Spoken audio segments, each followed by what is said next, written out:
നമ്മുടെ അടുത്തേക്ക് വരുന്ന രോഗികൾ പ്രഥമമായിട്ടും പറയുന്നത് കോണിപ്പടി കയറാനുള്ള ഒരു ബുദ്ധിമുട്ട്, കസേരയിലല്ല താഴെ ഇരിക്കാനുള്ള ബുദ്ധിമുട്ട്, പിന്നെ പഴയ ടോയ്ലറ്റ് ഉപയോഗിക്കാൻ പറ്റുന്നില്ല എന്നുള്ള ബുദ്ധിമുട്ട്, അതുപോലെ തന്നെ നടക്കുമ്പോഴോ അല്ലെങ്കിൽ കാൽമുട്ട് തുറക്കുക അടയ്ക്കുക ചെയ്യുമ്പോഴൊക്കെ ഫ്ലെക്ഷൻ എക്സ്റ്റൻഷനൊക്കെ ചെയ്യുമ്പോഴൊക്കെ അതിൻ്റെ ഉള്ളിൽ ക്രെപ്പിറ്റസ്, അതായത് സൗണ്ടിൽ ക്ലിക്കിംഗ് ആയിട്ടുള്ള സൗണ്ടുകൾ പുറപ്പെടുവിക്കുന്ന ഈ അവസ്ഥ.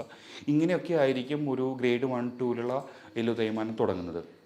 പിന്നെ 3, 4ലേക്കൊക്കെ എത്തുമ്പോൾ ശക്തമായിട്ടുള്ള വേദന, അതായത് 100-ൽ 70%, 80% വരുന്ന വേദന, ജോയിൻറ്റ് മൂവ് ചെയ്യുമ്പോൾ തന്നെ ശക്തമായിട്ടുള്ള വേദന, നല്ല രീതിയിലുള്ള ഫ്രിക്ഷൻ്റെ രണ്ട് എല്ലും തമ്മിൽ ഉരസുന്ന ക്രെപ്പിറ്റസ് പോലെയുള്ള അവസ്ഥകൾ, മുട്ട് അവസാനം ഗ്രേഡ് 4ലേക്കൊക്കെ എത്തുമ്പോൾ രണ്ട് മുട്ടും കൂടി ജോയിൻറ്റ് ചെയ്ത് പോയിട്ട് മുട്ട് വളഞ്ഞിട്ട് ആൾക്കാർക്ക് എന്താ പറയുക നിൽക്കാൻ പോലും പറ്റാത്ത അവസ്ഥ. അതായത് നമ്മുടെ മനുഷ്യ ശരീരത്തിൻ്റെ മുഴുവൻ വെയിറ്റ് മുട്ടിലൂടെ നമുക്ക് കാലിലേക്ക് എടുക്കാൻ പറ്റാത്ത രീതിയിൽ, നിൽക്കാൻ പോലും പറ്റാത്ത രീതിയിൽ വളഞ്ഞു പോകുന്ന അവസ്ഥയാണ് ഗ്രേഡ് 4ലേക്കൊക്കെ വരുന്നത്.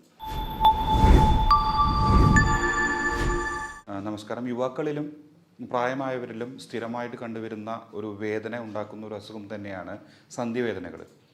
നമ്മുടെ ഷോൾഡറിനായാലും അതുപോലെ തന്നെ മുട്ടിനായാലും കൈക്കുഴയ്ക്കായാലും അങ്ങനെ ഒരുപാട് സന്ധികൾ നമ്മുടെ മനുഷ്യ ശരീരത്തിലുണ്ട്. അപ്പോൾ ആ സന്ധികളിൽ ഏറ്റവും കൂടുതൽ ആൾക്കാരിൽ കാണപ്പെടുന്ന ഒരു സന്ധിവേദനയാണ് മുട്ടുവേദന. ഞാൻ doctor Rakesh Iyer, pain physician, Aluva Rajagiri hospital. അപ്പോൾ ഇന്ന് നമ്മൾ സംസാരിക്കുന്നത് ആ മുട്ടുവേദനയെക്കുറിച്ച് തന്നെയാണ്. അപ്പോൾ മുട്ടുവേദന പലതരത്തിലുണ്ട്. അതായത് വളരെ യങ് ആയിട്ടുള്ള ആൾക്കാരിലും അതുപോലെ തന്നെ പ്രായമായവരിലും നമുക്ക് മുട്ടുവേദന വളരെ കൂടുതലായിട്ട് കണ്ടുവരാൻ സാധിക്കുന്നുണ്ട്. അപ്പോൾ ചെറുപ്പക്കാരിൽ അതിനൊരു കുറച്ച് സെറ്റായിട്ടുള്ള കുറച്ച് റീസൺസ് ഉണ്ട്. അതുപോലെ തന്നെ പ്രായമായവരിൽ കൂടുതലായിട്ട് മുട്ടുവേദന ഉണ്ടാവാൻ കാരണമായിട്ടുള്ള കുറേ അധികം രോഗകാരണങ്ങൾ വേറെയുമുണ്ട്.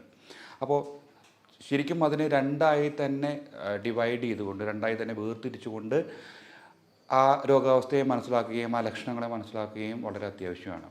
അപ്പോൾ നമുക്ക് ആദ്യം യുവാക്കളിൽ കാണപ്പെടുന്ന മുട്ടുവേദനയെക്കുറിച്ച് ആദ്യമായി തന്നെ നമുക്ക് സംസാരിക്കാം. അപ്പോൾ യുവാക്കളിൽ മുട്ടുവേദന എന്ന് പറയുന്നത് ചെറുപ്പത്തിലെ മുതലേ ഒരു ജനിതക വൈകല്യം മൂലമുണ്ടാകുന്ന മുട്ടിനുണ്ടാകുന്ന പ്രശ്നങ്ങളെ നമ്മൾ ഇതിൽ നിന്ന് ഉൾപ്പെടുത്തിയിട്ടില്ല. അത് കഴിഞ്ഞതിന് ശേഷം നോർമലായിട്ട് ഏകദേശം ഒരു 15-20 വയസ്സോളം മുട്ടുവേദന ഇല്ലാതെ കടന്നു വരുന്ന ആൾക്കാരിൽ പിന്നീട് ഒരു മുട്ടുവേദന ഉണ്ടാകുന്നതിൻ്റെ കാരണങ്ങളാണ് നമ്മൾ കൂടുതൽ സംസാരിക്കുന്നത്. അതിൽ തന്നെ ഭയങ്കരമായിട്ട് എക്സസർബേറ്റഡ് ആയിട്ട് ആക്ടിവിറ്റീസ്, അതായത് സ്പോർട്ട് ആക്ടിവിറ്റീസ് ആയിട്ടുള്ള ഫുട്ബോൾ, ക്രിക്കറ്റ്, അത്ലറ്റിക്സ് പോലുള്ള കാര്യങ്ങളിൽ ഏർപ്പെടുന്നവർക്ക് ഒരു പ്രത്യേക തരത്തിൽ വേറെ ആൻഡ് ടയർ ഉണ്ടാകുന്നു. അതായത് പെട്ടെന്ന് തന്നെ നമ്മുടെ മുട്ട് എന്ന് പറയുന്നത് നമുക്കറിയാം, നമ്മുടെ തുടയെല്ലുകളും അതുപോലെ തന്നെ കാലിൻ്റെ എല്ലുകളും നമ്മൾ യോജിപ്പിക്കുന്ന ഒരു ഇമ്പോർട്ടൻ്റ് ആയിട്ടുള്ളൊരു ജോയിൻ്റാണ്, സന്ധിയാണ്. അപ്പോൾ അത് 2 സന്ധികളുണ്ട്, 2 കാലിലേക്കും 2 സന്ധികളുണ്ട്. അപ്പോൾ ശരീരത്തിൻ്റെ മുഴുവനായിട്ടുള്ള ഭാരം ഈ 2 സന്ധികളിലൂടെയാണ് നമ്മുടെ കാൽപാദത്തിലൂടെ നമ്മുടെ ഭൂമിയിലേക്ക് എത്തുന്നത്. അപ്പോൾ നമ്മുടെ ശരീരം എത്ര ഭാരമുണ്ടോ അതിനൊക്കെ ഇതിന് താങ്ങേണ്ട അവസ്ഥ ഉണ്ടാവും. അപ്പോൾ ഒരു സ്പോർട്സ് ആക്ടിവിറ്റി ചെയ്യുന്ന ഒരാൾക്ക് എന്ന് പറയുകയാണെങ്കിൽ ഈ വേദനയും സഹിക്കണം, ഈ ഭാരവും നമുക്ക് കൺട്രോൾ ചെയ്യാൻ വേണ്ടി പറ്റണം. അതുപോലെ തന്നെ ഈ ചെയ്യുന്ന സ്പോർട്ട് ആക്ടിവിറ്റീസിനൊക്കെ ഈ 2 ജോയിൻറ്റുകളുടെ ഇടയിലുള്ള കാർട്ടിലേജിൻ്റെ ആക്ടിവിറ്റി ഉണ്ടാകുന്നു. അപ്പോൾ അത് ആ ഒരു ആ ഒരു സന്ധി പെട്ടെന്ന് തന്നെ ഒരു വേറെ ടയറിലേക്ക് പോയിട്ട് ഈ ലിഗമെൻ്റ് ഇഞ്ചുറീസും അതുപോലെ തന്നെ കാർട്ടിലേജ് ഇഞ്ചുറീസും ആർത്രൈറ്റീസും ഒക്കെ ഉണ്ടാകാനുള്ള ഒരു ചാൻസ് ഉണ്ട്. അപ്പോൾ അത് നമുക്ക് വേണമെങ്കിൽ ഒരു പ്രൈമറി ഓസ്റ്റിയോ ആർത്രൈറ്റിസ്, പ്രൈമറി എല്ല് തേയ്മാനം തന്നെയാണെങ്കിൽ നമുക്ക് സെക്കൻഡറി എന്ന് വേണമെങ്കിൽ കൂടി വിളിക്കാം. കാരണം സെക്കൻഡറി എന്ന് പറയുമ്പോൾ പാരാതൈറോയിഡിൻ്റെ അസുഖം, ബാക്കിയുള്ള അസുഖങ്ങൾ മൂലമുണ്ടാകുന്ന ഒരു എല്ല് തേയ്മാനത്തെയാണ് നമ്മൾ സെക്കൻഡറി എന്ന് പറയുന്നത്. എന്നാലും നമുക്കൊരു സോ കോൾഡ് സെക്കൻഡറി എന്നൊക്കെ വിളിക്കാൻ പറ്റുന്ന രീതിയിലുള്ളൊരു എല്ല് തേയ്മാനം, അത് ഓസ്റ്റിയോ ആർത്രൈറ്റിസ് ആണ് ഈ അത്ലറ്റിക്സിലൊക്കെ കാണപ്പെടുന്നത്. അങ്ങനെയുള്ള വ്യക്തികളിലും നമ്മൾ ആർത്രൈറ്റിസിലേക്ക് എത്തുമ്പോൾ നമുക്ക് അതിൻ്റെ ട്രീറ്റ്മെൻറ്റും അതുപോലെ തന്നെ പ്രായമായവരിലെ ട്രീറ്റ്മെൻറ്റും ഏകദേശം ഒരുപോലെയൊക്കെ തന്നെയാണ്. പക്ഷേ ആ സമയത്ത് പെട്ടെന്നൊരു ദിവസം ഒരു ഫിസിക്കൽ ആക്ടിവിറ്റി ചെയ്തതിന് ശേഷം പെട്ടെന്നൊരു വേദന വരികയാണെങ്കിൽ നമുക്കവിടെ അതിൻ്റെ ഉള്ളിലുള്ള മെനിസ്കസ്, ലിഗമെൻറ്റ്, ഈ നമ്മൾ പലപ്പോഴും കേട്ടിട്ടുണ്ടാവും ആൻറ്റീരിയർ ക്രൂഷ്യറ്റ് ലിഗമെൻറ്റ്, ACL ടിയർ എന്നൊക്കെ വളരെ കോമൺ ആയിട്ട് ഈ സ്പോർട്സ് മേഖലയിലുള്ള ആൾക്കാരൊക്കെ സംസാരിക്കുന്നതാണ്. അങ്ങനെ ഉള്ള അവസ്ഥ ഉണ്ടെങ്കിൽ നമുക്ക് അത് പെട്ടെന്ന് മനസ്സിലാക്കാൻ വേണ്ടി സാധിക്കും. കാരണം ഒരു ഫുട്ബോൾ കളി കഴിഞ്ഞു, ടർഫിലൊക്കെ ഒരു ഫുട്ബോൾ കളി കഴിഞ്ഞ് തിരിച്ചെത്തി ഏതോ ഒരു കിക്ക് എടുക്കുന്ന സമയത്തൊക്കെ നമ്മുടെ കാൽമുട്ടൊന്ന് വളഞ്ഞിട്ടുണ്ടായിരുന്നു. അതിൻ്റെ ഭാഗമായിട്ട് അപ്പം തന്നെ നീര് വന്നു, അപ്പം തന്നെ വേദന വന്നു. അപ്പോൾ ആ ഒരു വേദന എന്ന് പറയുകയാണെങ്കിൽ ഒരു 5-6 മണിക്കൂർ കൊണ്ടുണ്ടായ ആ വേദന നമുക്കൊരു ഓർത്തോപെഡിഷൻ്റെ സഹായത്തോടു കൂടി ട്രീറ്റ്മെൻറ്റിലേക്ക് പോകേണ്ട അവസ്ഥ ഉണ്ടാവും. നമ്മൾ ആ ഒരു സംഗതിയെക്കുറിച്ചല്ല പറയുന്നത്. വളരെ ഗ്രാജുവലായിട്ട് ഒരു 3-4 മാസം കൊണ്ട് ഒരു വേദന ഡെവലപ്പ് ചെയ്ത് വരുന്ന ഒരവസ്ഥയാണ് നമ്മൾ കൂടുതലായിട്ടും നമ്മുടെ പെയിൻ മെഡിസിൻ സ്പെഷ്യാലിറ്റിയിൽ നിന്ന് നമ്മൾ ട്രീറ്റ്മെൻറ്റിന് വേണ്ടി ചെയ്യുന്നത്. അപ്പോൾ ഇക്കണ്ട കുറച്ച് കാര്യങ്ങളാണ്, അതായത് sports activities, daily activities, ligament injury ഒക്കെ തന്നെയാണ് യുവാക്കളിൽ കൂടുതലായിട്ടും കാൽമുട്ട് വേദനയിൽ കണ്ടുവരുന്ന കാര്യങ്ങൾ. അത് കൂടാതെ തന്നെ ഒരുപാട് കാര്യങ്ങളുണ്ട്. അതിന് ചുറ്റോറുള്ള മസിലിൻ്റെ വേദന കൊണ്ടൊക്കെ മുട്ടുവേദന ഉണ്ടാവാം. അതൊക്കെ ഉൾപ്പെടാതെ തന്നെ ഈ മെനിസ്കൽ ടയറും അതുപോലെ ലിഗമെൻറ്റ് ടയറൊക്കെ തന്നെയാണ് യുവാക്കളിൽ കണ്ടുവരുന്നത്. ഇനി കൂടുതലായിട്ടും എൻ്റെ ഒ പി ഡികളിൽ കൂടുതലായിട്ടും വരുന്നത് കുറച്ച് പ്രായമായിട്ടുള്ള ആൾക്കാരാണ്. 40ഉം 50ഉം വയസ്സ് കഴിഞ്ഞതിന് ശേഷം പ്രായമായ ആൾക്കാരിലാണ് കൂടുതൽ ഈ മുട്ടുവേദന കാണപ്പെടുന്നത്. അവരിൽ എന്ന് പറയുകയാണെങ്കിൽ അവരൊരു സ്പോർട്സ് ആക്ടിവിറ്റിയിൽ ഉൾപ്പെടുന്ന ഒരാൾക്കാരൊന്നുമല്ല. പക്ഷേ അവരുടെ ഒരു ബോഡി മാസ് അല്ലെങ്കിൽ ബോഡി വെയ്റ്റ് നമ്മുടെ മുട്ട് പല വർഷങ്ങളായിട്ട് അവർ വാക്കിങ് നടക്കുകയും ഇരിക്കുകയും നടക്കുകയും കോണിപ്പടി കയറുകയൊക്കെ ചെയ്യുന്നത് മൂലം ഒരു ഡീജനറേഷൻ, അതായത് കുറേ കാലങ്ങൾ എടുത്തിട്ട് ഒരു ഡീജനറേഷൻ സംഭവിക്കുന്നത് മൂലം ഉണ്ടാകുന്ന ഒരു എല്ല് തേയ്മാനമാണ് നമ്മുടെ ഒരു പ്രൈമറി ഓസ്റ്റിയോ ആർത്രൈറ്റിസ് തന്നെയാണ്. എന്താ പറയുക, നമ്മുടെ ഏറ്റവും കൂടുതൽ ഈ പ്രായമായവരിൽ കാണപ്പെടുന്ന ഒരു മുട്ടുവേദനയുടെ ഒരു റീസണായിട്ട് കാണുന്നത്. അപ്പോൾ അവരിലും ഒരു ലിഗമെൻ്റ് ഇഞ്ചുറിയോ അല്ലെങ്കിൽ ഒരു മെനിസ്കൽ ടിയറോ അങ്ങനത്തെ ഉള്ളൊരു പ്രോബ്ലം ഉണ്ടാവാതിരിക്കണമെന്നുള്ള രീതിയിലല്ല ഞാൻ പറയുന്നത്. പക്ഷേ കൂടുതലായിട്ടും അവരിൽ കാണപ്പെടുന്ന എല്ല് തേയ്മാനം പോലെയുള്ള അവസ്ഥയാണ്. അപ്പോൾ അതിൻ്റെ ലക്ഷണങ്ങൾ എന്ന് പറയുകയാണെങ്കിൽ കൂടുതലായിട്ട് നമ്മൾ ഏറ്റവും കൂടുതൽ മനസ്സിലാക്കേണ്ട ഒരു കാര്യം,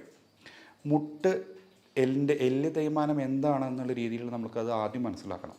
അതായത് 2 എല്ലുകളുണ്ടെന്ന് നമുക്കറിയാം.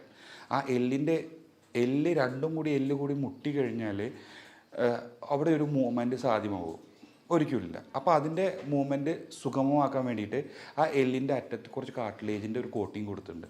എന്നാൽ കാർട്ടിലേജിൻ്റെ കോട്ടിങ് മാത്രമാണോ? അല്ല. അതിൻ്റെ മുകളിൽ ഒരു സൈനോവിയൽ ലൈനിങ് എന്ന് പറഞ്ഞിട്ടൊരു ലൈനിങ് കൊടുത്തിട്ടുണ്ട്. അത് മാത്രമാണോ? അതുമല്ല. അതിൻ്റെ ഉള്ളിൽ സൈനോവിയൽ ഫ്ലൂയിഡ്, അതായത് വളരെ മിനുസമുള്ള സൈനോവിയൽ ഫ്ലൂയിഡ് അതിൻ്റെ ഉള്ളിൽ കൊടുത്തിട്ടുണ്ട്. അപ്പോൾ ആ സൈനോവിയൽ ഫ്ലൂയിഡിൻ്റെയും ഈ കാർട്ടിലേജിൻ്റെ ഒക്കെ ഭാഗമായിട്ടാണ് വേദന ഇല്ലാണ്ട് ആ രോഗിക്ക് ഇത്രയും കാലം സഞ്ചരിക്കാൻ സാധിച്ചത്. പക്ഷേ ഒരു 50 or 60 വയസ്സാവുന്നത് കൂടിയിട്ട് ഈ കാർട്ടിലേജ് അവിടെ നിന്ന് മെല്ലെ അങ്ങോട്ടും ഇങ്ങോട്ടും ഉരച്ചിലിൻ്റെ ഭാഗമായിട്ട് ആ കാർട്ടിലേജ് അവിടെ നിന്ന് മാറിപ്പോകുന്നു.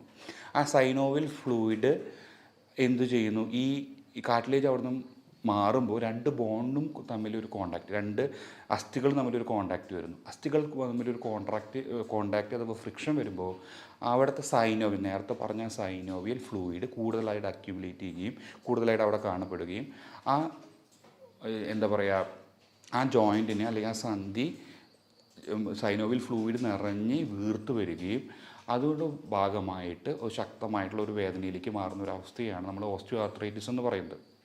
അപ്പോൾ ഇത് എന്ന് പറഞ്ഞാൽ കാലക്രമേണ ഒരു ഗ്രേഡ് 1, 2, 3, 4 എന്ന് പറഞ്ഞ് ഒരു ഏകദേശം 10-20 വർഷം കൊണ്ട് മെല്ലെ പ്രോഗ്രസ് ചെയ്ത് അവസാനം കാർട്ടിലേജ് മുഴുവനുണ്ട്, അതുപോലെ തന്നെ വേദനയുള്ള ഒരവസ്ഥയായ ഗ്രേഡ് 1-ൽ നിന്ന് കാർട്ടിലേജ് മുഴുവൻ മാറി 2 ബോണും തമ്മിൽ കോണ്ടാക്ട് ചെയ്തുകൊണ്ട് 2 ബോണും കൊണ്ട് യോജിക്കുന്ന അത്രയും ഫ്രിക്ഷനിലുള്ള തീവ്രമായിട്ടുള്ള ഒരു വേദനയായിട്ടുള്ള ഗ്രേഡ് 4 അവസ്ഥയിലേക്ക് വരെ എല്ല് തേയ്മാനം അഥവാ ഓസ്റ്റിയോ ആർത്രൈറ്റിസ് എത്തും. അപ്പോൾ ഗ്രേഡ് 1, 2, 3, 4 എന്ന് പറയുമ്പോൾ ഗ്രേഡ് 1, 2-ന് കുറച്ച് ലക്ഷണങ്ങളും ഗ്രേഡ് 3, 4-ന് കൂടുതലധികം ലക്ഷണങ്ങളും കാണാൻ സാധിക്കുന്നുണ്ട്. അപ്പോൾ ഈ ഗ്രേഡ് 1, 2-ലുള്ള ഒരു മുട്ടിൻ്റെ തേയ്മാനമാണ് ഉണ്ടെങ്കിൽ നമുക്ക് മനസ്സിലാക്കാൻ കഴിയുന്നത് എന്താ വെച്ച് കഴിഞ്ഞാൽ, നമ്മുടെ നമുക്കതിൽ മനസ്സിലാക്കാൻ സാധിക്കേണ്ട ഒരു കാര്യം എന്താ വെച്ച് കഴിഞ്ഞാൽ, മുട്ടിൻ്റെ ഉള്ളിലെ പ്രഷർ കൂടുമ്പോൾ, നമ്മുടെ ശരീരത്തിലുള്ള പ്രഷർ പോലെ തന്നെ മുട്ടിൻ്റെ ഉള്ളിലെ സന്ധിയുടെ ഉള്ളിലെ പ്രഷർ കൂടുന്ന ആക്ടിവിറ്റീസ് എന്തൊക്കെയാണെന്ന് കണ്ടെത്തുകയാണ്. അതാണ് അതിൻ്റെ ലക്ഷണങ്ങളിലും അതുപോലെ തന്നെ അതിൻ്റെ ട്രീറ്റ്മെൻറ്റിലും ഏറ്റവും ഇമ്പോർട്ടൻ്റ് ആയിട്ടുള്ള സ്റ്റെപ്പ് അത് തന്നെയാണ്. നമ്മൾ എന്താ പറയുക, മുട്ടിൽ ചമ്രം പണിഞ്ഞിരിക്കുക എന്നൊക്കെ പറയും. അതുപോലെ തന്നെ ആ ചമ്രം പണിഞ്ഞിരിക്കുമ്പോൾ ഏകദേശം 160 മില്ലിമീറ്റർ മെർക്കുറിയാണ് ആ ജോയിൻറ്റിൻ്റെ ഉള്ളിലെ പ്രഷർ വരുന്നത്. അതുപോലെ തന്നെ കോണിപ്പടി കയറുമ്പോൾ 120 ഏകദേശം അത്രോളം വരും. കോണിപ്പടി ഇറങ്ങുമ്പോൾ 140 വരും. നിൽക്കുമ്പോൾ 60 വരും. അത് ഇരിക്കുമ്പോൾ ഒരു 20 പോകുന്നു. ആ 20 പോകുന്ന ഒരു അവസ്ഥയിലേക്ക് പോകുമ്പോൾ ചിലപ്പോൾ ആ രോഗിക്ക് വേദന ഉണ്ടായിക്കൊള്ളണമെന്നില്ല. പക്ഷേ ആ 160 പോകുന്ന രീതിയിൽ നമ്മൾ പഴയ ഇന്ത്യൻ ടോയ്ലറ്റിലൊക്കെ ഇരിക്കുന്ന അവസ്ഥയിൽ വരുമ്പോൾ ശക്തമായിട്ടുള്ള വേദന ഉണ്ടാവും. പിന്നെ ആ അവസ്ഥയിൽ നിന്ന് എണീക്കാൻ പറ്റാത്ത അവസ്ഥ ഉണ്ടാവും. അപ്പോൾ ഈ 160 എന്ന് പറയുന്ന ഇത്രയും 5 or 8 തവണ പ്രഷറുള്ളൊരവസ്ഥയിലേക്ക് പോവുകയാണെങ്കിൽ ആ രീതിയിലുള്ള ആക്ടിവിറ്റീസ്, കോണിപ്പടി കയറുന്ന ആക്ടിവിറ്റീസ്, അതുപോലെ ചമ്രം പണിഞ്ഞിരിക്കുന്ന രീതിയിലുള്ള ആക്ടിവിറ്റീസ് എല്ലാം ചെയ്യുമ്പോൾ വേദന കൂടുകയും വേദനയോടൊപ്പം തന്നെ കൂടുതൽ കാർട്ടിലേജ് ലോസുകൾ ഉണ്ടാവാനുള്ള സാധ്യത ഉണ്ടാകുന്നു. അപ്പോൾ ഈ പറഞ്ഞ കാര്യങ്ങൾ ചെയ്യുമ്പോഴാണ് കൂടുതലായിട്ട് നമുക്ക് വേദന കാണുവാൻ സാധിക്കുന്നത്. അപ്പോൾ നമ്മുടെ അടുത്തേക്ക് വരുന്ന രോഗികൾ പ്രഥമമായിട്ടും പറയുന്നത് കോണിപ്പടി കയറാനുള്ള ഒരു ബുദ്ധിമുട്ട്, കസേരയിലല്ല താഴെ ഇരിക്കാനുള്ള ബുദ്ധിമുട്ട്, പിന്നെ പഴയ ടോയ്ലറ്റ് ഉപയോഗിക്കാൻ പറ്റുന്നില്ല എന്നുള്ള ബുദ്ധിമുട്ട് എന്നുള്ള രീതികളിലാണ് ഈ രോഗികൾ കൂടുതലായിട്ടും ആദ്യമായിട്ട് ബുദ്ധിമുട്ടുകൾ പറയുന്നത്. പിന്നീട് നമ്മുടെ ശരീരത്തിൻ്റെ വെയിറ്റ് ട്രാൻസ്ഫർ ചെയ്യുന്ന ഒരു ഓർഡർ വെച്ച് നോക്കുകയാണെങ്കിൽ നമ്മുടെ അകത്തേക്കുള്ള കാൽമുട്ടിൻ്റെ അകത്തേക്കുള്ള ജോയിൻറ്റിൻ്റെ ആ ഒരു അകത്തേക്കുള്ള ഭാഗത്തായിരിക്കും കൂടുതലായിട്ടും വേദനയും സ്വെല്ലിങ്ങും ഒക്കെ കാണുക. അപ്പോൾ ഇതൊക്കെ നമ്മൾ ഗ്രേഡ് 1ഉം 2ലും കാണുന്ന ബുദ്ധിമുട്ടുകളാണ് ഈ പറയുന്നത്. അതുപോലെ തന്നെ നടക്കുമ്പോഴോ അല്ലെങ്കിൽ കാൽമുട്ട് തുറക്കുക അടയ്ക്കുക ചെയ്യുമ്പോഴൊക്കെ ഫ്ലെക്ഷൻ എക്സ്റ്റൻഷനൊക്കെ ചെയ്യുമ്പോഴൊക്കെ അതിൻ്റെ ഉള്ളിൽ ക്രെപ്പിറ്റസ്, അതായത് സൗണ്ടിൽ ക്ലിക്കിംഗ് ആയിട്ടുള്ള സൗണ്ടുകൾ പുറപ്പെടുവിക്കുന്ന ഈ അവസ്ഥ, ഇങ്ങനെയൊക്കെ ആയിരിക്കും ഒരു ഗ്രേഡ് 1, 2ലുള്ള എല്ല് തേയ്മാനം തുടങ്ങുന്നത്. പിന്നെ 3ഉം 4ലേക്കൊക്കെ എത്തുമ്പോൾ ശക്തമായിട്ടുള്ള വേദന, അതായത് 100ൽ 70%, 80% വരുന്ന വേദന, ജോയിൻറ്റ് മൂവ് ചെയ്യുമ്പോൾ തന്നെ ശക്തമായിട്ടുള്ള വേദന, നല്ല രീതിയിലുള്ള ഫ്രിക്ഷൻ്റെ രണ്ട് എല്ലും തമ്മിൽ ഉരസുന്ന ക്രെപ്പിറ്റസ് പോലെയുള്ള അവസ്ഥകൾ, മുട്ട് അവസാനം ഗ്രേഡ് 4ലേക്കൊക്കെ എത്തുമ്പോൾ 2 മുട്ടും കൂടി ജോയിൻറ്റ് ചെയ്ത് പോയിട്ട് മുട്ട് വളഞ്ഞിട്ട് ആൾക്കാർക്ക് എന്താ പറയുക നിൽക്കാൻ പോലും പറ്റാത്ത അവസ്ഥ. അതായത് നമ്മുടെ മനുഷ്യ ശരീരത്തിൻ്റെ മുഴുവൻ വെയിറ്റ് മുട്ടിലൂടെ നമുക്ക് കാലിലേക്ക് എടുക്കാൻ പറ്റാത്ത രീതിയിൽ, നിൽക്കാൻ പോലും പറ്റാത്ത രീതിയിൽ വളഞ്ഞു പോകുന്ന അവസ്ഥയാണ് ഗ്രേഡ് 4ലേക്കൊക്കെ വരുന്നത്. അപ്പോൾ ഇതൊക്കെയാണ് നമ്മുടെ അതിൻ്റെ ലക്ഷണങ്ങൾ. അപ്പോൾ നമുക്ക് ചെയ്യാൻ പറ്റുന്ന ഒരു കാര്യം എന്താ വെച്ച് കഴിഞ്ഞാൽ ഗ്രേഡ് 1, 2 ഒക്കെ ഉള്ള അവസ്ഥയിൽ നമുക്ക് ഈ ലക്ഷണങ്ങളൊക്കെ കണ്ട് നമുക്കതൊരു ഓസ്റ്റിയോആർത്രൈറ്റിസ് ആണ് എന്ന് മനസ്സിലാക്കാൻ വേണ്ടി സാധിച്ചു കഴിഞ്ഞാൽ ആ സമയത്ത് നമുക്ക് കുറച്ചൊക്കെ കാര്യങ്ങൾ മാറ്റം വരുത്തുവാൻ വേണ്ടി സാധിക്കും. കാർട്ടിലേജിനെ നമുക്ക് തിരിച്ചു കൊണ്ടുവരാൻ വേണ്ടിയിട്ട് വൈറ്റമിൻ ഡി എന്ന് പറയുന്ന വൈറ്റമിൻ ഡിയുടെ ടാബ്ലറ്റ്സ് സ്റ്റാർട്ട് ചെയ്യുക, അതുപോലെ തന്നെ അതിനോടൊപ്പം തന്നെ കാൽഷ്യം സ്റ്റാർട്ട് ചെയ്യുക, പിന്നെ മുട്ട, പാല് പോലെയുള്ള കാൽഷ്യം അധികം അടങ്ങിയിട്ടുള്ള കാര്യങ്ങൾ ഭക്ഷണത്തിൽ ഉൾപ്പെടുത്തുക എന്നൊക്കെ ചെയ്യുന്നതോടൊപ്പം തന്നെ നമ്മൾ ഈ പറയുന്ന പ്രഷർ കൂടുന്ന സിറ്റുവേഷനുകൾ, അതായത് ക്ലൈംബിങ്, അതായത് നമ്മുടെ കോണിപ്പടി കയറുക, ചെമ്പറ പണിഞ്ഞിരിക്കുക, അങ്ങനെയുള്ള പ്രഷർ കൂടുന്ന കാര്യങ്ങൾ ഒഴിവാക്കുക. അതുപോലെ തന്നെ ഈ നമ്മുടെ ഈ പറഞ്ഞ ഡയറ്റ് മോഡിഫിക്കേഷൻസ് വരുത്തുക, ശരീരത്തിൻ്റെ ഭാരം കുറയ്ക്കാൻ വേണ്ടി ശ്രമിച്ചു കഴിഞ്ഞാൽ അപ്പോൾ അത്രയും മുട്ടിന് ഒരു വെയിറ്റ് ബെയറിങ് അത്രയേ വരുന്നുള്ളൂ. അപ്പോൾ എത്രയോ മാത്രം വെയിറ്റ് ബെയറിങ് കുറയ്ക്കുന്നു അത്രമാത്രം നമുക്ക് മുട്ടിൻ്റെ വേദനകൾ മാറ്റുവാൻ വേണ്ടി സാധിക്കും. അങ്ങനെയൊക്കെ ചെയ്യുന്നതോടൊപ്പം തന്നെ നേരത്തെ ഈ പറഞ്ഞതുപോലെ ഞാൻ എപ്പോഴും പറയാറുള്ളത് പോലെ തന്നെ ഹോട്ട് ഫെർമെൻറ്റേഷൻ, ഓയിൽ മസാജൊക്കെ ചെയ്ത് ഇതിനോടൊപ്പം തന്നെ കുറച്ച് ഫിസിയോതെറാപ്പിയിൽ ഉൾപ്പെടുന്ന കുറച്ച് എക്സസൈസുകളൊക്കെ ഉണ്ട്. അതായത് നമ്മുടെ മുട്ടിൻ്റെ എല്ലുകൾക്ക് മാത്രം എല്ലാ ജോലിയും ശരീരത്തിൻ്റെ വെയിറ്റ് മുഴുവൻ താങ്ങാനുള്ള ജോലി മുഴുവനായിട്ട് മുട്ടിന് വിട്ടു കൊടുക്കാതെ അപ്പുറത്തുള്ള മസിൽസിനെയൊക്കെ സ്ട്രെങ്തൻ ചെയ്യുന്നത് പോലെയുള്ള എക്സസൈസുകളുണ്ട്. ആ എക്സസൈസ് ചെയ്യുന്നത് മൂലം തുടയുടെ മാംസപേശികളുടെ ബലം കൂടുകയും അത് ജോയിൻറ്റിലേക്കുള്ള പ്രവർത്തനത്തെ കൂടുതലായിട്ട് സഹായിക്കുകയും ചെയ്യുന്നു. അതുപോലുള്ള എക്സസൈസ് ചെയ്യുന്നത് മൂലമൊക്കെ നമുക്ക് ഗ്രേഡ് 1, 2 പോലെയുള്ള കാർട്ടിലേജ് ലോസുകളെ നമുക്ക് കൺട്രോൾ ചെയ്തെടുക്കാൻ വേണ്ടി പറ്റും. ഇതൊക്കെയാണ് നമ്മുടെ കൺസർവേറ്റീവ് മെത്തേഡ് എന്ന് പറയുന്ന മെത്തേഡുകൾ. ഗ്രേഡ് 3ലേക്ക് പോകുമ്പോൾ 3ലൊക്കെ നമുക്ക് ഈ പറഞ്ഞ കൺസർവേറ്റീവ് ആയിട്ടുള്ള കാര്യങ്ങളെല്ലാം ട്രൈ ചെയ്ത് നോക്കാൻ പറ്റുന്ന കാര്യങ്ങൾ തന്നെയാണ്. നല്ല രീതിയിലുള്ള എക്സസൈസ് കുറച്ചും കൂടിയും അതിൻ്റെ കട്ടി കൂട്ടേണ്ടി വരും. ഏകദേശം ഒരു 1-2 കിലോ എടുത്തുള്ള എക്സസൈസുകളാണ് ഗ്രേഡ് 1, 2ൽ ചെയ്യേണ്ടതെങ്കിൽ ഗ്രേഡ് 3ൽ കുറച്ചും കൂടി അധികം വൈറ്റമിൻ ഡിയും കാൽഷ്യത്തിനെയും ഒക്കെ സപ്ലിമെൻറ്റേഷൻ ആവശ്യമായിട്ട് വരും. കുറച്ചുകൂടി എക്സസൈസും ഫിസിയോതെറാപ്പിയും ഒക്കെ ആവശ്യമായിട്ട് വരും എന്നുള്ള രീതിയിൽ ചിലപ്പോൾ ഗ്രേഡ് 3യും ചെറുതായിട്ട് കൺസർവേറ്റീവിലൂടെയൊക്കെ നമുക്ക് മാറ്റിയെടുക്കാൻ വേണ്ടി പറ്റും. അല്ലെങ്കിൽ ഫർദർ പ്രോഗ്രസ് ചെയ്യാതെ നമുക്ക് വീട്ടിലിരുന്നു കൊണ്ട് തന്നെ നമുക്കത് കൺട്രോൾ ചെയ്യാൻ സാധിക്കും. ഗ്രേഡ് 4 അവസ്ഥയിലേക്കൊക്കെ പോകുന്ന അവസ്ഥയിൽ പലപ്പോഴും നമുക്ക് എന്തെങ്കിലും ഒരു ഫിക്സഡ് ആയിട്ടുള്ള ഒരു ട്രീറ്റ്മെൻറ്റ് നമുക്ക് അതിനെടുക്കേണ്ടി വേണ്ടി വരും. അപ്പോൾ ഒരു ഓർത്തോപെഡിഷൻ്റെ സഹായത്തോട് കൂടിയിട്ട് ചിലപ്പോൾ മുട്ട് മാറ്റി വയ്ക്കേണ്ട ശസ്ത്രക്രിയ ചെയ്യേണ്ട ഒരവസ്ഥ ഒക്കെ എത്തുന്ന രീതിയിലുള്ള ഒരവസ്ഥയാണ് ഗ്രേഡ് 4. ഇനി അപ്പോൾ നമുക്ക് നമ്മുടെ ലക്ഷണങ്ങളിലൂടെ ഓസ്റ്റിയോആർത്രൈറ്റിസിൻ്റെ ലക്ഷണങ്ങളെക്കുറിച്ച് നമ്മൾ സംസാരിച്ചു. അതിന് നമുക്ക് തുടക്കത്തിൽ തന്നെ നമുക്ക് അതിൻ്റെ മാർഗ്ഗങ്ങൾ എന്താണ്, അതിനെ കൺട്രോൾ ചെയ്യാനുള്ള മാർഗ്ഗങ്ങൾ എന്ന് സംസാരിച്ചു. അതിനുശേഷം നമുക്ക് എക്സസൈസുകളും എല്ലാ കാര്യങ്ങളും സംസാരിച്ചു. അപ്പോൾ ഇതുകൊണ്ടൊക്കെ എല്ലാവരിലും ഈ രോഗത്തെ കൺട്രോൾ ചെയ്യാൻ പറ്റുമെന്ന് ചോദിച്ചു കഴിഞ്ഞാൽ ഒരു 80-90% രോഗികൾക്ക് ഈ കാര്യങ്ങളൊക്കെ ചെയ്യുന്നതോട് തന്നെ ഓസ്റ്റിയോആർത്രൈറ്റിസിൻ്റെ പ്രോഗ്രഷൻ, അതായത് ഈ ഓസ്റ്റിയോആർത്രൈറ്റിസ് എന്ന് പറഞ്ഞാൽ ശരിക്കും ഈക്വൽ ടു നമ്മുടെ ശരീരത്തിൻ്റെ വെയിറ്റാണ് അല്ലെങ്കിൽ ശരീരത്തിൻ്റെ ആക്ടിവിറ്റിയാണ്. അത് നമ്മുടെ ആവശ്യമായിട്ടുള്ള രീതിയിൽ ഡയറ്റിൻ്റെയും ഫിസിയോതെറാപ്പിയുടെയും സഹായത്തോടു കൂടി മാറ്റുകയാണെങ്കിൽ, വൈറ്റമിൻ ഡി കാൽഷ്യം സപ്ലിമെൻറ്റേഷനോട് കൂടിയിട്ട് മാറ്റുകയാണെങ്കിൽ നമുക്ക് അതിൻ്റെ പ്രോഗ്രഷനെ നമുക്ക് പ്രിവെൻറ്റ് ചെയ്യാൻ പറ്റും. ഇത്രയധികം കാര്യങ്ങൾ ചെയ്തിട്ടും ഡിസീസ് പ്രോഗ്രസ് ചെയ്യുകയാണ്, വേദന മാറുന്നില്ല എന്നുള്ള അവസ്ഥ വരികയാണെങ്കിൽ നമ്മുടെ ശരീരത്തിൽ നിന്ന് തന്നെ എക്സ്ട്രാക്ട് ചെയ്തിട്ട് PRP പോലെയുള്ള റീജനറേറ്റീവ് തെറാപ്പീസ് നമുക്ക് അവൈലബിൾ ആണ്. അപ്പോൾ ഇത് ഗ്രേഡ് 1, 2. അപ്പോൾ നമ്മൾ പറയും ഈ ഗ്രേഡ് 1, 2 എന്ന് പറയുന്ന അവസ്ഥയിൽ നിൽക്കുന്ന രോഗികൾ എന്തിനാണ് ഒരു റീജനറേറ്റീവ് ഫിസിഷ്യൻ അല്ലെങ്കിൽ ഒരു പെയിൻ ഫിസിഷ്യൻ്റെ അടുത്തേക്ക് പോകുന്നതെന്ന് ചോദിച്ചു കഴിഞ്ഞാൽ, വേദന കുറവാണെങ്കിലും ആ കാർട്ടിലേജൊക്കെ പോയിക്കൊണ്ടിരിക്കുന്ന അവസ്ഥയിൽ നമുക്ക് വേണമെങ്കിൽ നമ്മുടെ ശരീരത്തിൽ നിന്ന് തന്നെ ഒരു 50 ml ബ്ലഡ് എക്സ്ട്രാക്ട് ചെയ്തെന്ന് അതിൽ നിന്ന് തന്നെ PRP പോലെയുള്ള സാധനം ബ്ലഡിൻ്റെ അംശം വേർതിരിച്ചെടുക്കുകയും വീണ്ടും നമുക്ക് ആ മുട്ടിലേക്ക് ഇഞ്ചെക്റ്റ് ചെയ്യുകയാണെങ്കിൽ ഇതിപ്പോൾ PRP വളരെ ഫേമസ് ആയിക്കൊണ്ടിരിക്കുന്ന ഒരു ചികിത്സാ രീതി തന്നെയാണ്. അപ്പോൾ അത് എവിടെ ഡെപ്പോസിറ്റ് ചെയ്യുന്നോ അവിടുത്തെ കോശമായിട്ട് അത് മാറാനുള്ളൊരു കപ്പാസിറ്റി ഉണ്ട് ഈ PRPക്ക്.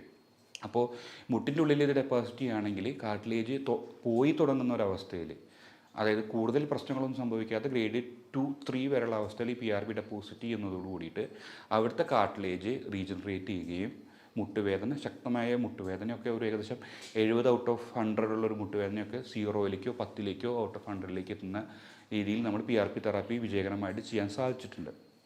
ഇനി അതല്ല, PRPക്ക് പറ്റാത്ത രീതിയിലേക്ക് രോഗം മുന്നോട്ട് പോയിരിക്കുന്ന സിറ്റുവേഷൻസിൽ നമ്മൾ കൂടുതലായിട്ടും ഒരു ഡെഫിനിറ്റീവ് തെറാപ്പി എന്നുള്ള രീതിയിൽ ഒരു ഓർത്തോപെഡിഷ്യൻ്റെ സഹായത്തോട് കൂടിയിട്ട് നീ റീപ്ലേസ്മെൻറ്റൊക്കെ അഡ്വൈസ് ചെയ്യാറുണ്ട്. പക്ഷേ അതിനോട് ആ ഓപ്പറേഷനിലേക്കൊന്നും പോകാൻ താല്പര്യമില്ലാത്ത രോഗികൾക്ക് നമ്മളൊരു ഓപ്ഷൻ ഉണ്ട് നമ്മുടെ കയ്യിൽ. പക്ഷേ ആ ഒരു ഓപ്ഷൻ്റെ ഒരു പ്രത്യേകത എന്ന് പറഞ്ഞു കഴിഞ്ഞാൽ നമ്മൾ ഇപ്പോൾ PRP എന്ന് പറയുന്ന അവസ്ഥ ആ രോഗിയുടെ രോഗത്തെ ട്രീറ്റ് ചെയ്തുകൊണ്ടാണ് ആ വേദനയെ ട്രീറ്റ് ചെയ്യുന്നത്. അപ്പോൾ ഗ്രേഡ് 3, 4 എന്ന് പറയുന്നത് അതിൽ സർജറി ചെയ്യുകയാണെങ്കിൽ ആ രോഗത്തെ ഒരുവിധപ്പെട്ട രീതിയിൽ ട്രീറ്റ് ചെയ്തുകൊണ്ട് തന്നെയാണ് ആ വേദന മാറ്റുന്നത്. നമ്മുടെ ഗ്രേഡ് 3, 4 മീൻസ് ഓപ്പറേഷന് താല്പര്യമില്ലാത്ത രോഗികൾ, കുറച്ച് പ്രായമായിട്ടുള്ള രോഗികളാണെങ്കിൽ നമുക്ക് cooled radio frequency ablation of the genicular nerves എന്ന് പറഞ്ഞ രീതിയിലൊരു ട്രീറ്റ്മെൻറ്റ് നമ്മുടെ കയ്യിൽ അവൈലബിൾ ആണ്. എന്താ പറയുന്നത് വെച്ച് കഴിഞ്ഞാൽ നമ്മുടെ ആ ജോയിൻറ്റിലേക്ക് മാത്രം സപ്ലൈ ചെയ്യുന്ന കുറച്ച് ഞരമ്പുകളുണ്ട്. ആ ഞരമ്പുകൾക്ക് വേറെ ഒരു ജോലിയില്ല, വേറെ ഒരു മസിൽസിനെയോ വേറെ ഒരു കാര്യമോ ആ ഞരമ്പുകൾക്കില്ല ഈ ജെനിക്കുലർ നെർവിന്. ആ ജെനിക്കുലർ നെർവിൻ്റെ ആദ്യത്തെ സിറ്റിങ്ങിൽ നമ്മൾ ഒരു നമ്പിങ് മെഡിക്കേഷൻ, അതായത് ഒരു തരിപ്പിക്കാനുള്ള ഒരു മെഡിക്കേഷൻ ഉപയോഗിച്ചിട്ട് നമ്മൾ അതിനെ തരിപ്പിച്ച് നോക്കും. ആ തരിപ്പിച്ചിട്ട് നിങ്ങളെ വീട്ടിലേക്ക് വിടും. ആ തരിപ്പിച്ച് നിങ്ങളെ വീട്ടിലേക്ക് വിട്ടിട്ട് ഏകദേശം നിങ്ങളൊരു 15 ദിവസം കഴിഞ്ഞ് തിരിച്ചു വരികയാണ്. ആ വേദന കുറവ് എന്ന് പറഞ്ഞ അവസ്ഥയോട് നിങ്ങൾ യോജിച്ചിരിക്കുകയാണ്, നിങ്ങൾക്ക് അത്രയും വേദന കുറവോട് കൂടിയിട്ട് നിങ്ങളുടെ ലൈഫ് മുന്നോട്ട് കൊണ്ടുപോകാൻ പറ്റുകയാണെങ്കിൽ നമ്മൾ ഏത് ഞരമ്പുകളെയാണോ തരിപ്പിച്ചിട്ടുള്ളത് അതിന് നമ്മൾ റേഡിയോ ഫ്രീക്വൻസി അബ്ലേഷൻ മെഷീൻ ഉപയോഗിച്ചിട്ട് അബ്ലേറ്റ് ചെയ്യാൻ ശ്രമിക്കും. അബ്ലേറ്റ് ചെയ്യാൻ ശ്രമിച്ചു കഴിഞ്ഞാൽ ഏകദേശം 2-3 വർഷത്തോളം എത്രമാത്രമാണോ നിങ്ങൾ തരിപ്പിക്കുന്ന മെഡിക്കേഷൻ ഉപയോഗിച്ച് നിങ്ങൾക്ക് റിലീഫ് ഉണ്ടായത് അത്രയും വേദന കുറവ് നിങ്ങൾക്ക് ഒരു 2-3 വർഷത്തേക്ക് ഉണ്ടാകും. അതിൻ്റെ ഒരു ഡിസ്ക്ലൈമർ അല്ലെങ്കിൽ അതിൻ്റെ ഒരു അടിക്കുറിപ്പ് എന്ന രീതിയിൽ ഞാൻ പറയുകയാണ്, അത് നമ്മുടെ രോഗാവസ്ഥയെ ഒരു രീതിയിൽ മാറ്റുന്നില്ല, പക്ഷേ വേദനയെ പൂർണ്ണമായിട്ടും മാറ്റാൻ വേണ്ടി സാധിക്കും. ഇനി ആ വേദനയെ പൂർണ്ണമായി മാറി ഇരിക്കുന്ന ഒരവസ്ഥയിൽ ഇനി നിങ്ങൾക്ക് വേണമെങ്കിൽ ഇടക്കാലത്ത് സർജറിയിലേക്ക് പോവുകയാണെങ്കിൽ സർജറിയിലേക്ക് പോവാം, അല്ലെങ്കിൽ സർജറിക്ക് വേണ്ടിയിട്ടുള്ള ഫോളോ അപ്പ് കാര്യങ്ങൾക്ക് നിങ്ങൾ സഞ്ചരിക്കുന്ന സമയത്ത് വേദന വേണ്ട എന്ന് തോന്നുകയാണെങ്കിൽ ഈ പ്രൊസീജിയർ ചെയ്തതിന് ശേഷം നിങ്ങൾക്ക് സർജറിയിലേക്ക് ഫോർവേഡ് ചെയ്യാൻ പറ്റും. ഇതാണ് നമ്മുടെ ഒരു അതായത് നമ്മൾ ബേസിക് ആയിട്ടുള്ള കാര്യങ്ങൾ തുടങ്ങി ഇപ്പോൾ ഇന്ത്യയിലും നമ്മുടെ പെയിൻ മേഖലയിലും അവൈലബിൾ ആയിട്ടുള്ള ഏറ്റവും ഇലാബറേറ്റ് ആയിട്ടുള്ള ഒരു ടെക്നിക്ക് വരെ നമ്മളിതിൽ ഉൾപ്പെടുത്തിയിട്ടുണ്ട്. അപ്പോൾ അതിൻ്റെ അവസാനമായിട്ടൊരു ചെറിയൊരു കാര്യം കൂടി പറയുകയാണ്, ഈ മുട്ടുവേദന എന്ന് പറയുന്നത് ഇത്രയധികം ആൾക്കാരിൽ കാണപ്പെടുന്നുണ്ട്. അത് നമ്മുടെ ഗവൺമെൻറ് പോലും മനസ്സിലാക്കിയിട്ട് ആയുഷ്മാൻ ഭാരത് പോലുള്ള സ്കീമുകളിൽ ഈ മുട്ടുവേദനയുടെ അബ്ലേഷന് വേണ്ടിയുള്ള ഇത് ഇൻഷുറൻസിൽ ഉൾപ്പെടുത്തിയിട്ടുണ്ട്. അതുപോലെ തന്നെ നമ്മുടെ കുറേ അധികം പ്രൈവറ്റ് മേഖലയിലുള്ള ഇൻഷുറൻസ് കമ്പനികളും ഈ രീതിയിലുള്ള പ്രൊസീജിയറെ എന്താ പറയുക റേഡിയോ ഫ്രീക്വൻസി അബ്ലേഷൻ പോലുള്ള പ്രൊസീജിയർ ഇൻഷുറൻസ് ക്ലെയിമിലൊക്കെ ഉൾപ്പെടുത്തിയിട്ടുണ്ട്. അപ്പോൾ അതെല്ലാം നിങ്ങൾക്ക് എല്ലാവർക്കും ഒരു ഇൻഫോർമേഷൻ ആയിരിക്കണം. കാരണം എന്താ വെച്ച് കഴിഞ്ഞാൽ നമ്മൾ കൂടുതൽ സംസാരിക്കുന്ന മറ്റു വിഷയങ്ങളെക്കാൾ കൂടുതൽ മുട്ടുവേദന വളരെ കോമൺ ആണ്. അതായത് നമ്മുടെ ഒരു വീട്ടിലെടുത്ത് നോക്കുകയാണെങ്കിൽ നമ്മുടെ വീട്ടിലൊരു 10 പേരുണ്ടെങ്കിൽ ഒരു പ്രായമായിട്ടുള്ള ആൾക്കാരിൽ എല്ലാവരിലും കാണുന്ന രീതിയിലുള്ള ഒരു അസുഖമാണ് മുട്ടുവേദന. തുടക്കത്തിലേ വരികയാണെങ്കിൽ PRP പോലുള്ള തെറാപ്പിയിലൂടെ കംപ്ലീറ്റ്ലായിട്ട് നമുക്ക് ഡിസീസ് തന്നെ മാറ്റി കൊടുക്കാൻ പറ്റും. കുറച്ച് വൈകിയാണെങ്കിലും പേടിക്കേണ്ട, നമുക്ക് കൂൾഡ് റേഡിയോ ഫ്രീക്വൻസി അബ്ലേഷൻ പോലുള്ള മെത്തേഡിലൂടെ ജീവിത സാഹചര്യം വളരെ രീതിയിൽ മെച്ചപ്പെടുത്താനുള്ള മെത്തേഡ്സ് നമ്മുടെ രീതിയിൽ അവൈലബിൾ ആയിട്ടുണ്ട്. അപ്പോൾ അപ്പോൾ അങ്ങനത്തെ സാഹചര്യങ്ങളൊന്നും വേണ്ടി വരുന്ന സിറ്റുവേഷനിലേക്ക് നിങ്ങൾ പോകാതിരിക്കുക. തുടക്കത്തിൽ തന്നെ നമുക്കത് കണ്ടുപിടിക്കുകയാണെങ്കിൽ എക്സസൈസ് പോലെയുള്ള മെത്തേഡ്സ്, അതുപോലെ തന്നെ നമ്മുടെ ഡയറ്റ് മോഡിഫിക്കേഷൻസ്, അതിലൂടെയൊക്കെ തന്നെ നമുക്ക് ഈ രോഗത്തെ വളരെ രീതിയിൽ കൺട്രോൾ ചെയ്യാൻ വേണ്ടി പറ്റും. അപ്പോൾ മുട്ടുവേദനയെ പറ്റിയുള്ള കാര്യങ്ങൾ കുറേയൊക്കെ കവർ ചെയ്യാൻ പറ്റിയെന്ന് നമ്മൾ കരുതുന്നു. ഇനി കൂടുതലായിട്ട് ഇതിനെ പറ്റിയുള്ള അറിവുകൾക്ക് വേണ്ടിയിട്ട് അടിയിൽ വരുന്ന നമ്പറുമായിട്ട് നമുക്ക് ബന്ധപ്പെടാവുന്നതാണ്.